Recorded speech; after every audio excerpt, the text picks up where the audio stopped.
back to Chef Dawg. Today we are going to be doing a product review. We do these every once in a while. Cuisinart GRIDDLER series. Great for making, I'm sure, omelets and ham and cheese sandwiches and bacon and whatnot. But anyways, let's open this up and see what we get. Now you can get this at Costco, you can get it at Walmart, at ballpark somewhere right around $65 to $70. Ever used one before like this? This is all new to me as well. Oh, okay, it comes with the scraper. Oh, I'm just gonna dump it upside down. There it is. Non-stick pans. Grill side, flat side. I can see that already. Okay, so instead of just popping it like that with your hands, that's what that button's for. So that button will pop that off. Snap it back on. Button right here. Pops that off. Snap it back on right there. So if you put a sandwich on here, say you got a ham sandwich or something like that, and you want to toast the front and back, and you're bringing it down, if it's like this, it would squish this one end first, right? I think you're going to just have to push it with your hands like that, so that way when you put it down, it's flat on top of whatever it is you have on there. So we got drippings on the back here that stuff can drip out and into. Okay, get it that, you pull it from the side here, and that comes out. So it's on the side of it.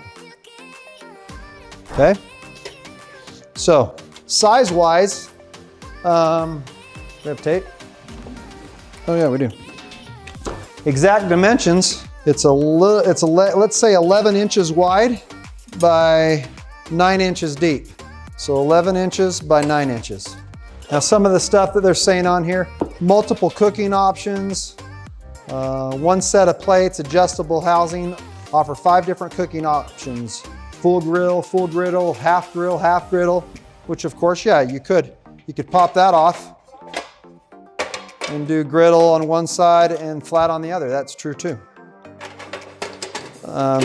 Most of the time, like if you're cooking bacon and stuff, you'll keep it on this, but if you're cooking hamburgers, then yeah, flipping it around is probably something I would do.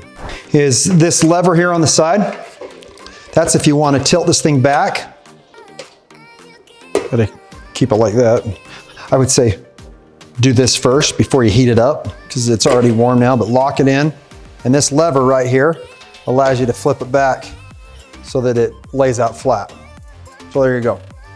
We turned it on a little bit and it warms up. Once it gets warm, it gets warm really quick. Okay, so there you go. So this is the griddle side. You flip these around and that's the griddle side. So we'll bring this back up, it'll lock it back into position, right? If I keep it like that. And then right now we are in the griddle mode. So on the griddle side, it goes all the way up to 425 temperatures.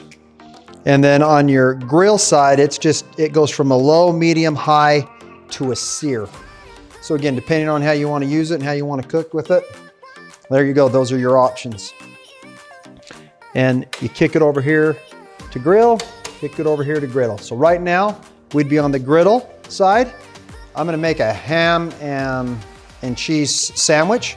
I would do it on the griddle side. So I'll put it over here, and temperature-wise, I'm probably gonna go pretty warm. I'll probably put it right around 400. So let's make something on it. You see, this is after cooking a ham and cheese sandwich, just like that. I'm done. Little, again, damp paper towel, and that was it. Okay, so well, there's our review, folks. Lightweight, it's not big, won't take up a lot of space. I like that it's stainless steel, heats up quick. I think we'll use it a lot. I like the dual side of it, right? Instead of having to flip stuff and just pop these off and clean them when the time. So I think it's a quick clean as well. So we're gonna do some ham and cheese, melted ham and cheese sandwiches on this. That'll be in another video that we do with Chef Dawg. So, you know, I think it's gonna be somewhere right here. So if you wanna see that, click on it. But otherwise, hey, thanks for watching Chef Dawg. Like, subscribe, all that fun stuff if you can. Thanks for watching, have a good one, bye.